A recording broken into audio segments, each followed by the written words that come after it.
Bobby Flay seems to have a really good relationship with food. I'm like, I'm going to have a better relationship with food. I think I saw like a six-pack on Bobby Flay. Shut the fuck up. No.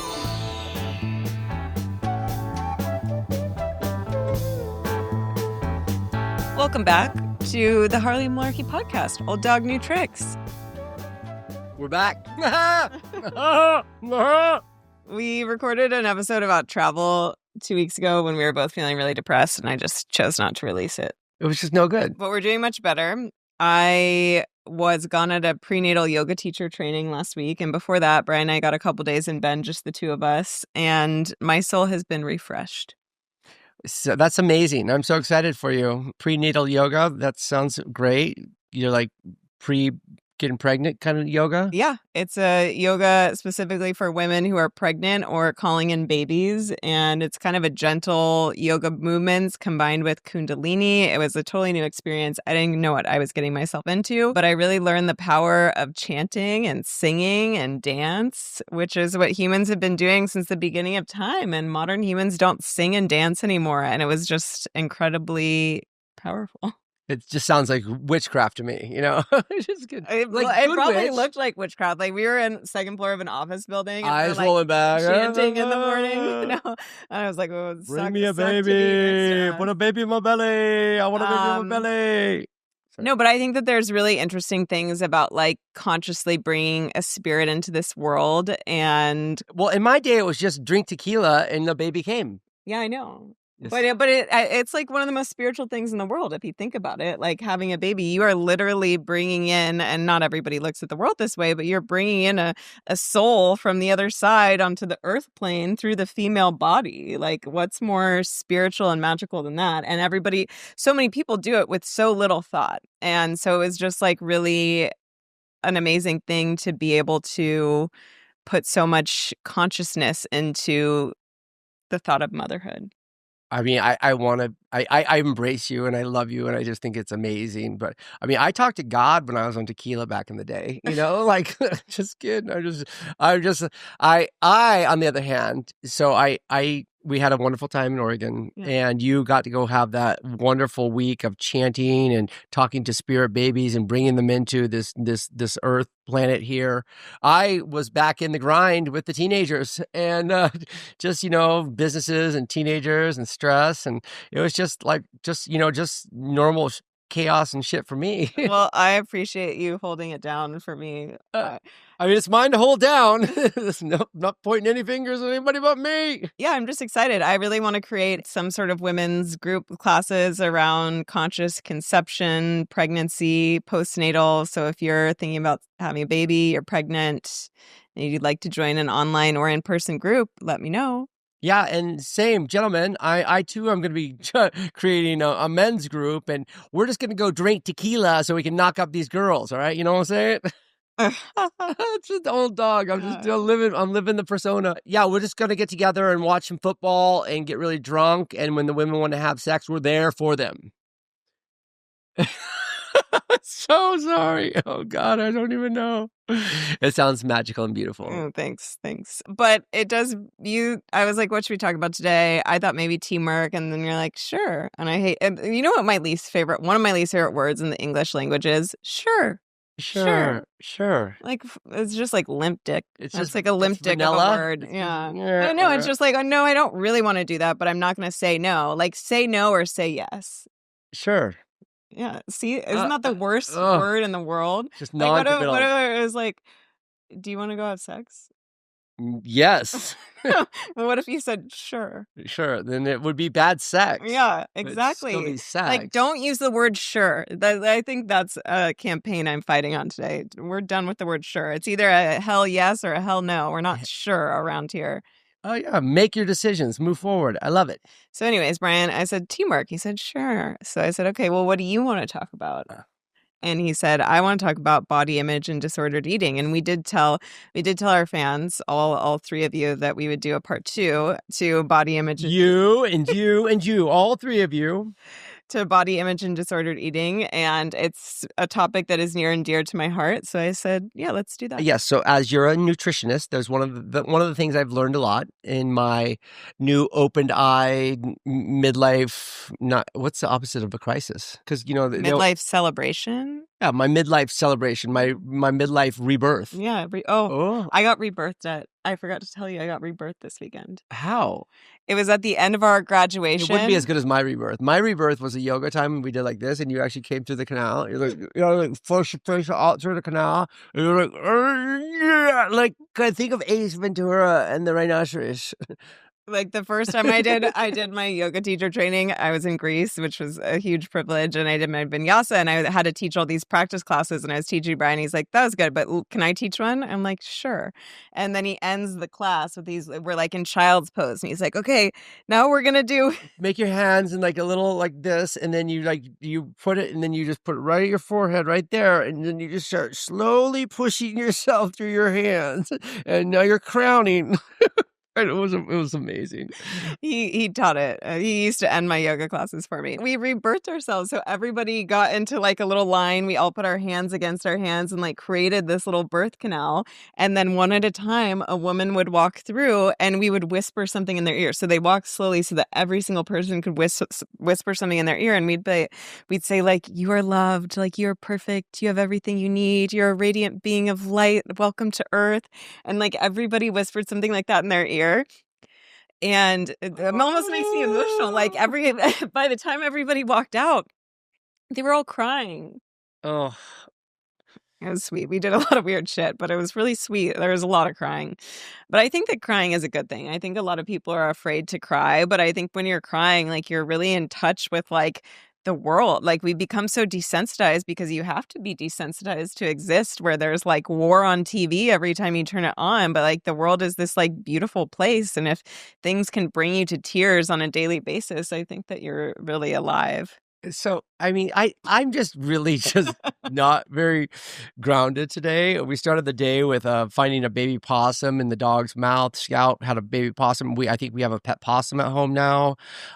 Movers, all kinds of chaos going on. So I'm just going to apologize right now. Yeah, we're totally on stuff two I'm about to say. Two different vibrations. But like, I love that the women all rebirth. Men, we're getting together. We're going to have a men, the age-old circle jerk. We're just all get together and, shoot some blanks just to test the guns, make sure they're working. So when you are ready to have a baby, it's so funny. I had to. I mean, like, men don't do these group things. They probably should. Yeah. They probably need them. But there's people like me. There are men like me who are just like, oh, let's make fun of it all. Yeah, you make fun of it when you're on the outside. And then you're on I just want to be on the literally on the inside. Mm-hmm. Yeah. Let's get into body image. Okay, what do you have to say? So, in the opposite of my midlife crisis, right? So, I mean, I got a nice car. I got the young girl. I mean, like, I'm like living the midlife crisis, right? And it's not a midlife crisis. It could have been a crisis had I not stopped drinking and hadn't started You had like a 6-month crisis. I was there for it. It was pretty fun though, right? Yeah, there's highs and lows. There's definitely highs and definitely lows. Uh-huh. But now that I'm on my midlife rebirth, as we'll call it, I changed the drinking habits, got off the caffeine, trying to be more consistent on exercise. But the one thing that I struggle with the most is my eating habits. Yeah. And I know that I'm struggling because if you weren't my mirror, my echo sitting right next to me, I would think I was just doing fine, because I grew up in a time where, if you didn't want to gain weight, you didn't eat food. And if you were busy, you didn't eat. And even as a chef, where food should be my number one priority, whereas I think about it and all I want to do is serve people and give them that nutrition and that fun and the entertainment of eating, it is one of the things I struggle with the most. I get up in the morning, I make breakfast for the kids, I make them juice, I do this, and then I just nibble off their plates. And then at dinner time, I'm cooking food for you and the kids, and you're helping sometimes, and we're doing this. And you've pointed out a million times now that you never make yourself your own plate. You never eat your own food. And I'm like, well, I do. I kind of graze. I just eat off your plate. I eat off of this. I cut some here. I eat it there. But I never sit down and celebrate the nourishment of my food. Yeah, you don't. And I think, like, have you noticed how that one has affected you? And Like, yeah, I mean, you do you feel like you have consistent energy? Do you feel like you're always happy with the appearance of your body, or does your feelings about yourself fluctuate like your intake of food does? it 100% fluctuates with the intake of my food. And now I am in this midlife rebirth and realizing that, I still do. I starve myself for periods of time. Like, oh, I'm a little thick. I didn't have time to work out. I won't eat. I won't do this. And I go great periods of time without eating anything. And then I get to that point where late afternoon where my blood sugar is crashing, and then I'll eat whatever is closest to me, Yeah.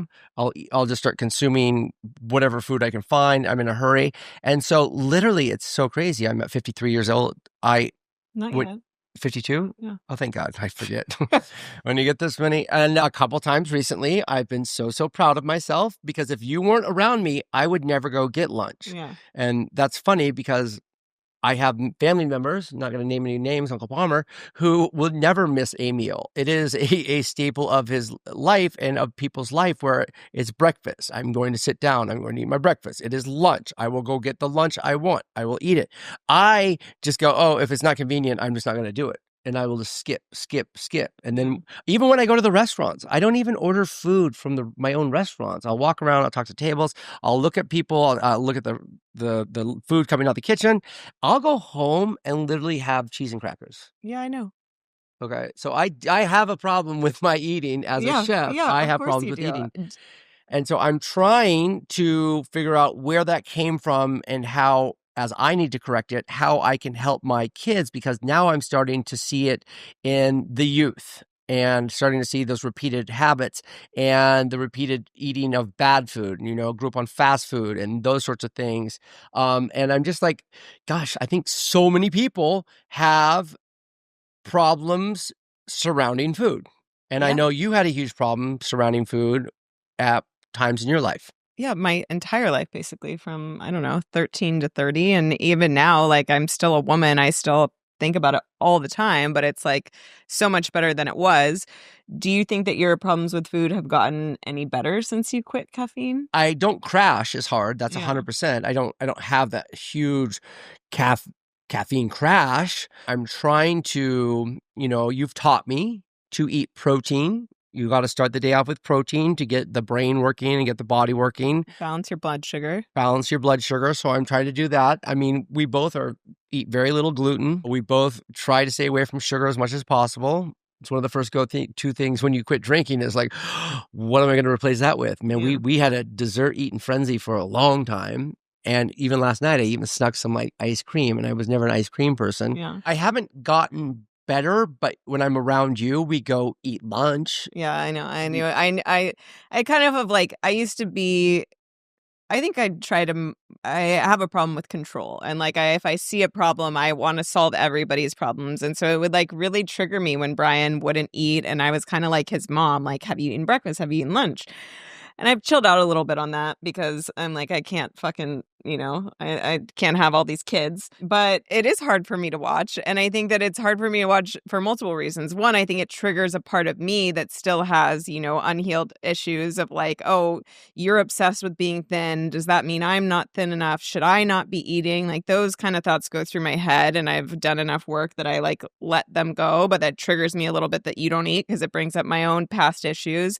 And then I also watch how it doesn't work out well for you, how you kind of go through those roller coasters I used to go through of like, oh, I feel skinny because I've been starving myself. Oh, I feel fat because I haven't been running or I've been eating too much sugar. And then I watch your kids and I see them sometimes like have interesting choices around like food.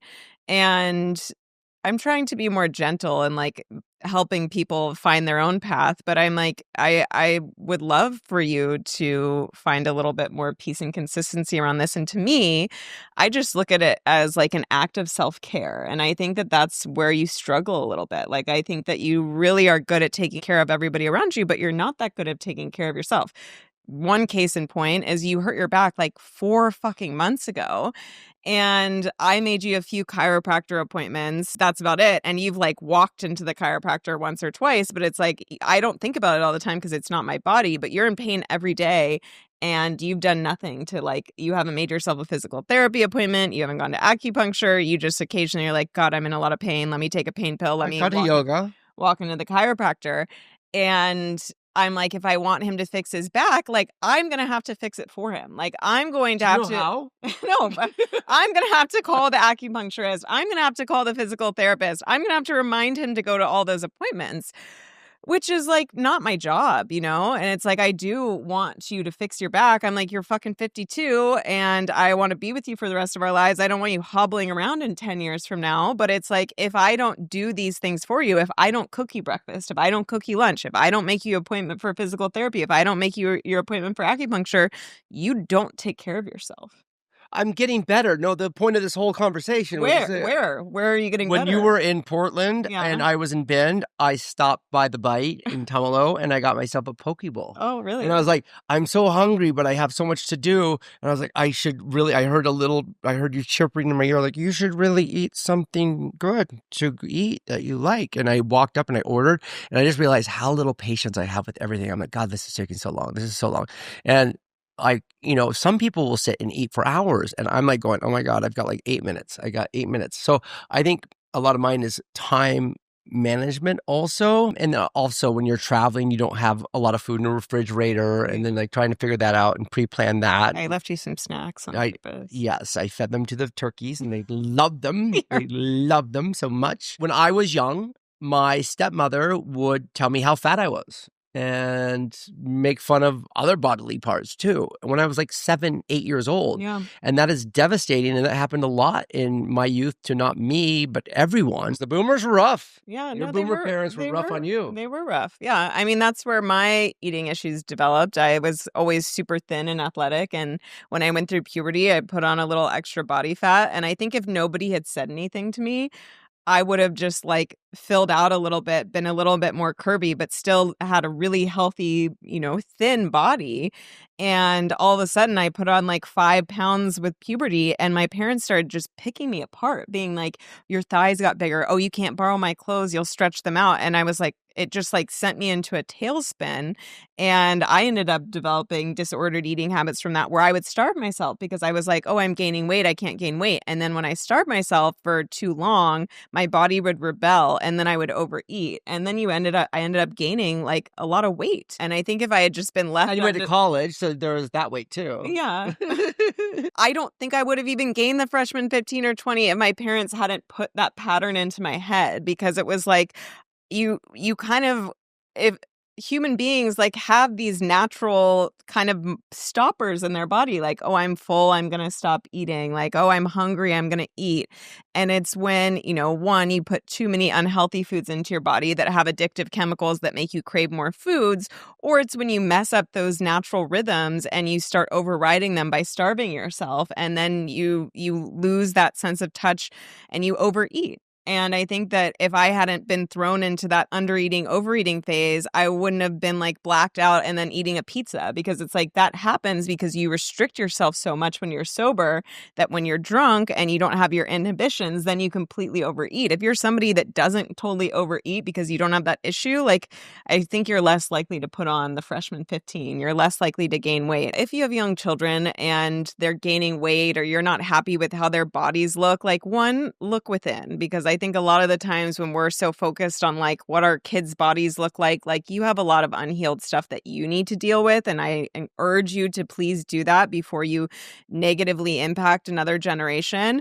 And then two, you think about like, what is the household I've raised these kids in? Like, have I taught them healthy eating habits? Have I taught them the importance of taking care of themselves? Have I taught them how to eat right? Have I cooked for them?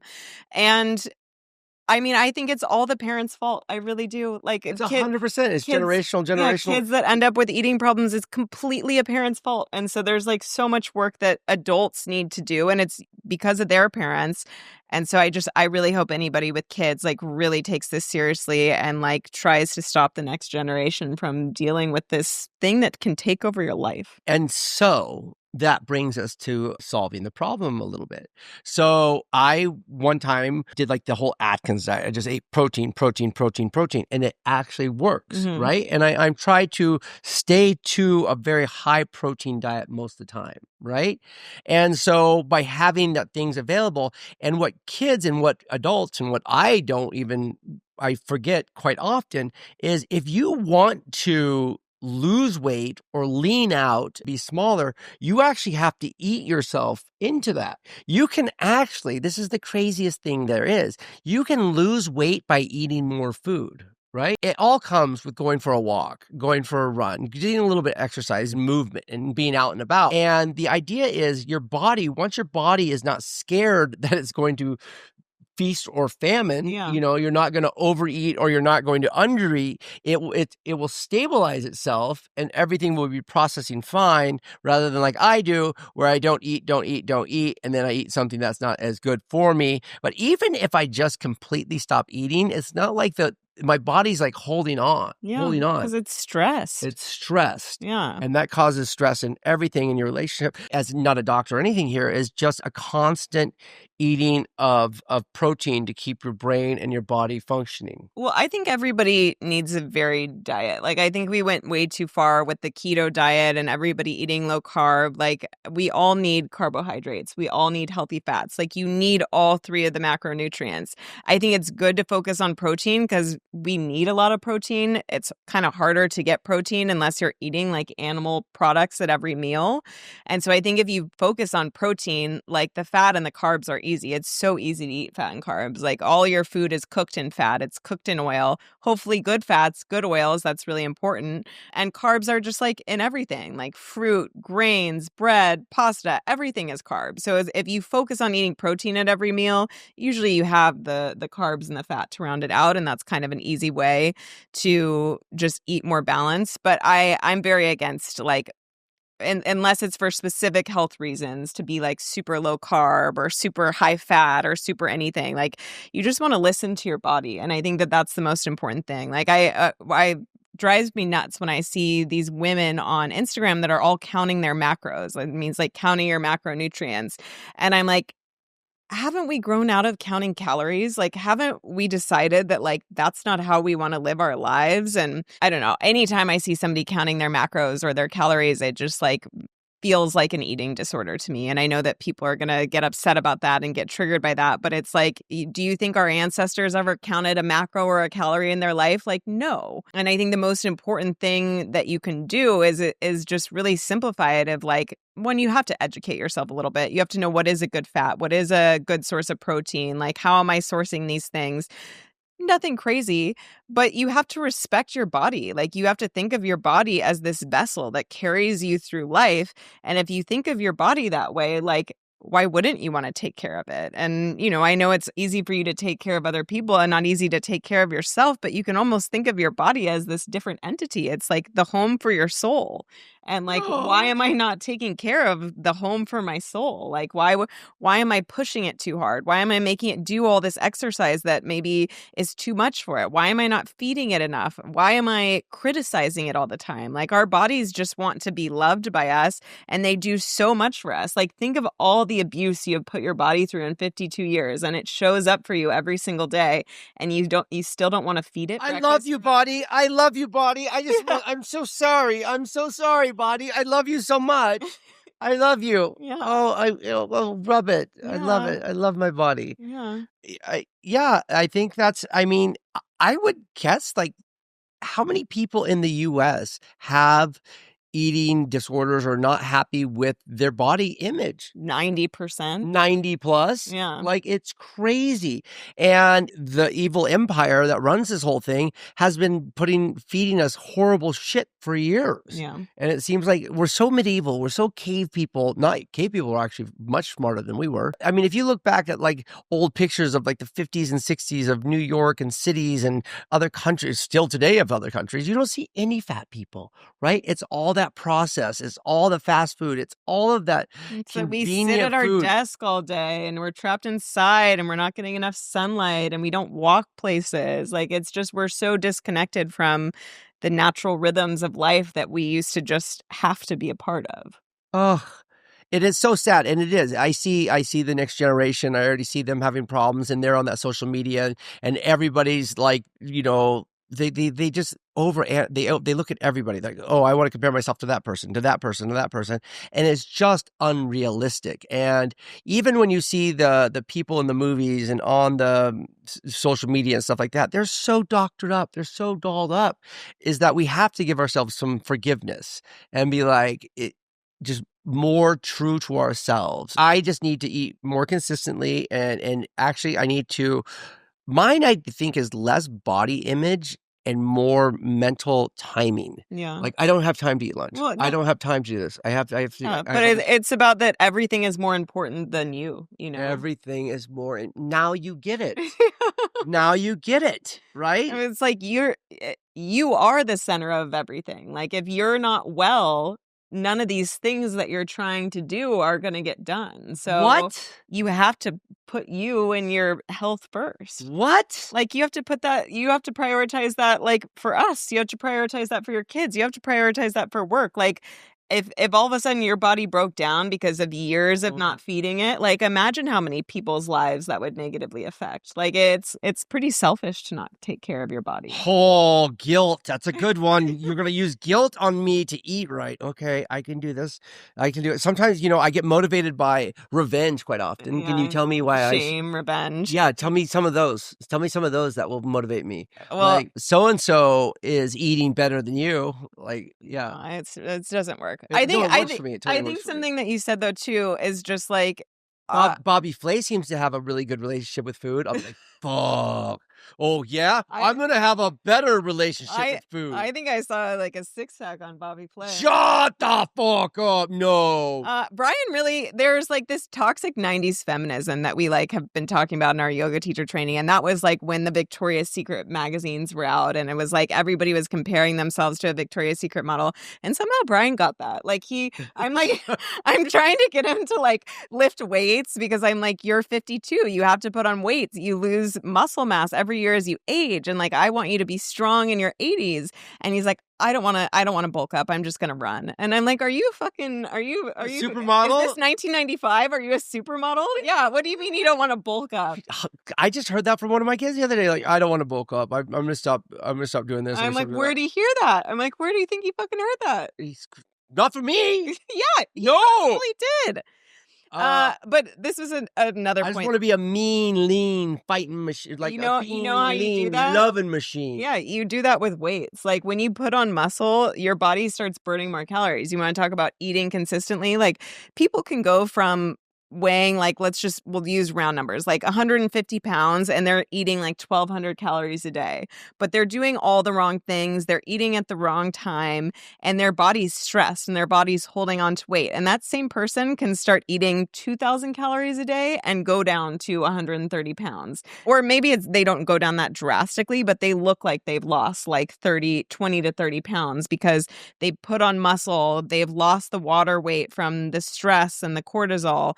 Like, it really isn't about calories in, calories out. It's about, like, how am I treating my vessel? I also think there is some, doctor, I'm asking you this, there's mental clarity. Like, if you are at peace with yourself, your body will stop fighting itself and you will get to a natural weight. Yeah, I mean, I think so for sure. I think I don't need to talk about what I weigh because I don't think that's helpful for people that are really stuck in like their own issues. But I got with a it. scale right over here. You want me to go get it? I would say Somebody right told now, me to throw all the scales out of your house. Throw the scales out of your house. I would say right now I probably weigh around like 30 pounds less than I have weighed at my heaviest. And what do I do differently between then and now? Like, I work out less intensely. I walk a lot more. I eat more consistently. But I'm like, do I eat like drastically less than I used to? No, each meal I probably eat more than I used to, but I'm eating consistently. So I'm not like overdoing it at the end of the day. And I think the biggest thing was I just stopped trying to control myself. I stopped trying to be obsessed with how I looked.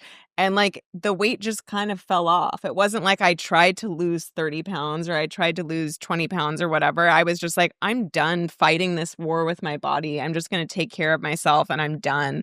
And then I was like, oh, wow. Do I have abs now? No, it's not about that, but it really is like, it is so much of your mindset. And like, if you're so stressed out and you're constantly thinking like, have I gained 2 pounds? Have I gained 5 pounds? Did I eat too much? Like, you're going to stress out your body into holding on to weight. Whereas like now when I eat like a meal that's like unhealthy, I'm putting this in quotation marks, like I will tell myself positive affirmations. I'm like, my body knows just how to digest this. Like my body's going to use this for fuel. Because if I don't say those things, sometimes I can be like, oh, I shouldn't be eating this. I shouldn't do this. Like I still deal with that stuff. But you just turn around and you're like, my body knows just how to digest this. Like my body knows just how to use this. And it works. I've had nuts today. I eat a lot of nuts like almonds and cashews and seeds. I'm hungry. Should we go have lunch? Yeah, we should go have lunch. But I want to say a couple more things. One, there's the bitch Bible, Jackie Schimmel. She's fucking hilarious if you want to go listen to just something that's ridiculous every week. But something that she always says, like, is if you're not fluctuating, you're not living. And like, that's just true. Like, if your body is the exact same weight every single day and you eat the exact same thing at all 3 meals a day and you have so much control around your body, you're not living. And like, yeah, there are going to be times when like you've been traveling and you haven't been able to cook from home and you haven't been in your normal workout routine and maybe you look a little softer and you're up 5 pounds. But that's okay. And I think that like you just say, oh, I'm just going to get back into my routine when I can. And those 5 pounds are going to fall off. And you don't have to stress about it because the alternative is like, oh my God, I gained 5 pounds. Am I never going to be able to lose this? You're going to spend a month of your life beating yourself up, not engaging in the world. And it's going to be so much harder to lose those 5 pounds. So just knowing like, yeah, my body's a little bit, softer right now. And I think as a woman, you can like embrace that. Like there's something really beautiful about like softness in a woman's body. Like maybe your boobs are a little bigger. Your butt's a little bigger. Like it's okay if your belly's a little bit soft. And I think that like women's bodies are so beautiful. And can we look at our bodies with beauty? And like as your partner, like can you look at your partner's body with beauty? I hope that you do. Like I hope that men are like, oh yeah, she looks beautiful like this. She looks beautiful when she's more ripped, or more toned or whatever. Not that you have to be those ways, but it's like, can we appreciate our body in all of its forms and not only say it has to fit in this box to be like lovable? That brings me to a couple things. Old school way of thinking, old dog talking here now, is that if your partner or something was having one of those softer moments, I was like, how would you ever comment on that? And you're like, you never comment on a woman's body, because if you say something, it's just going to put them in a tailspin, and then they're probably going to get depressed, and then they're probably going to go do some depressed eating, and then they're really going to get more depressed and more that. So the way I think, let me try this, that I would be like, oh, my loved one's a little like this. Let's go for a walk. Let's go do something. You want to go play pickleball. You want to go for a swim in the ocean. You want to go do something. You want to go make some love, because that's burning calories. So go do something active together, and then you just both feel better for having had that exercise and appreciation. Yeah, I think that's pretty good. I think that what I told Brian is like, he's like, well, how do you tell a woman if she's gained weight? I was like, you never fucking say that. I'm like, every woman I know is so acutely aware if her body has changed, if she's put on 2 pounds, she fucking knows. And I think that for me, I don't know if everybody is this way, but my ex-boyfriend, when I was with him, I was probably 20 pounds heavier than I am now. And he always made me feel so beautiful no matter what I weighed. And it was through that unconditional love for how I looked that I lost 20 pounds. If he had been stressed out about my weight, I would have gotten stressed out about my weight and I never would have been able to lose it. And so it's he sounds like a great guy. Brian could have never done that back in the day. He's such a great guy. No, you are an amazing guy. That's not something that you would not have been the partner to help me heal those issues. No, he was the partner not. to help me heal those issues. And I just think yes, there is this aspect of you should want to stay attractive for yourself and for your partner. And that should be something that you guys can talk about. If you go into this relationship in one body and 5 years later, you're in a totally different body. I do think that it's fair to have conversations around what do we expect of each other. It's really hard. Like, I think hopefully I tuned into this podcast to learn some stuff, and you're the doctor here. I need to. people say that these are good conversations to have before you get pregnant or before you get married, of like, it's just like a hypothetical of like, okay, what if I were to gain 20 pounds? Like, what do we do about that? I don't know. For me, as somebody with a disordered eating history, like just the thought of that, it gives me a little bit of stress. But I do think like you should have a conversation about that. Like, you know, if you're going to have a baby, like, hey, I'm planning on having a baby. I know that my body will change a little bit. It's very important. We're having this conversation right now. Okay. It's very important for me that I always feel good in my body. And I'm always going to be someone who gets back into a workout routine, who eats healthy.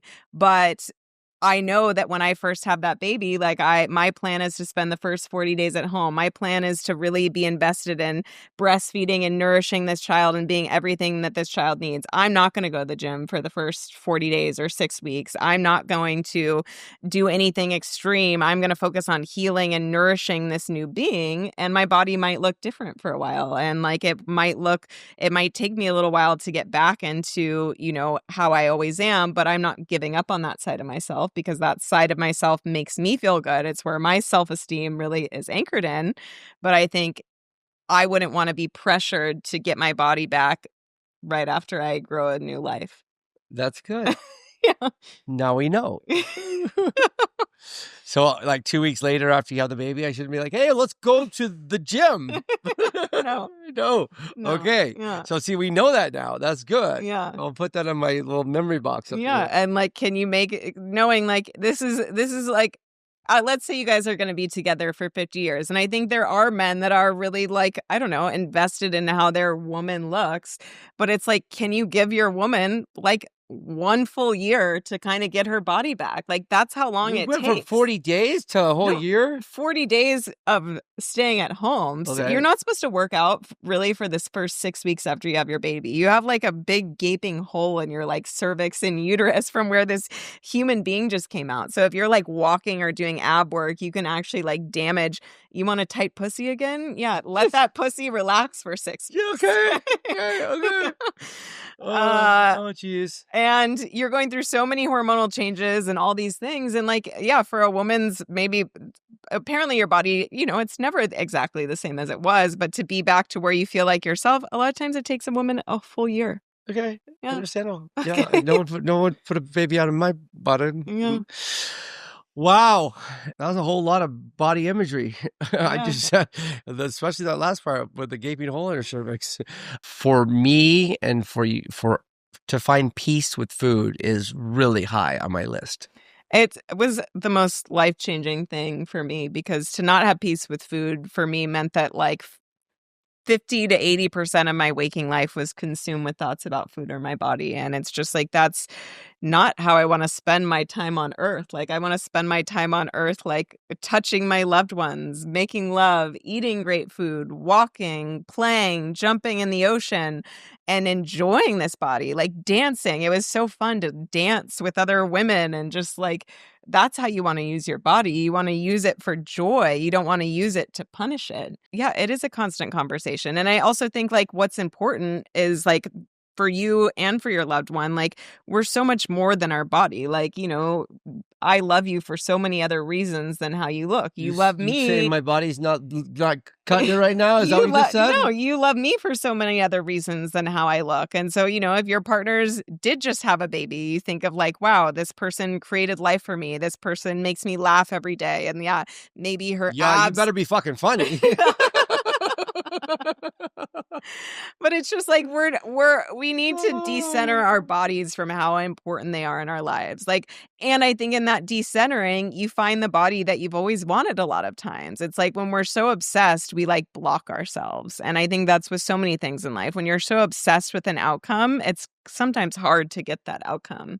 Last thing I'll say is, I think, not that this episode is in any way about weight loss, but I'm like, the best weight loss exercise in the world is walking. Like, that is what, if you want to lose weight and you want to be healthy and you want to have a good mood, like walk 5 miles a day. Like, that is the best thing that you can do for self. That And age. your mental clarity. It's your mental clarity. Like human beings used to walk so much. Like after having a baby, once I'm after my 6 weeks and my vagina's healed again, like I'm gonna walk like 5 miles a day. I'm gonna walk 5 miles a day the whole time I'm pregnant too. Oh, yeah. And a lot of people listen to music, listen to books and stuff like that. But I do dare some of you. I jog and I raw dog. I raw dog jog. Yeah. Because one, I have funny holes in my earbuds fall out all the time. Yeah.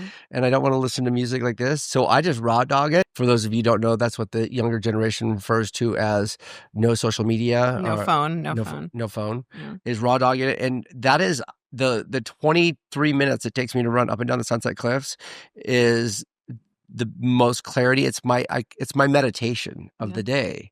And I calms my thoughts. I go through thoughts. I get through things. And just that raw dog moment of just the sun and the wind and fortunately for me, the waves is spectacular. So take some raw dogging in life. Yeah. And you do enough raw dogging, you're going to have a baby. That's also true. Follow us on iTunes or Spotify or YouTube. Leave us a rating and review. We love it. Send us in questions. Yeah, I dare you to.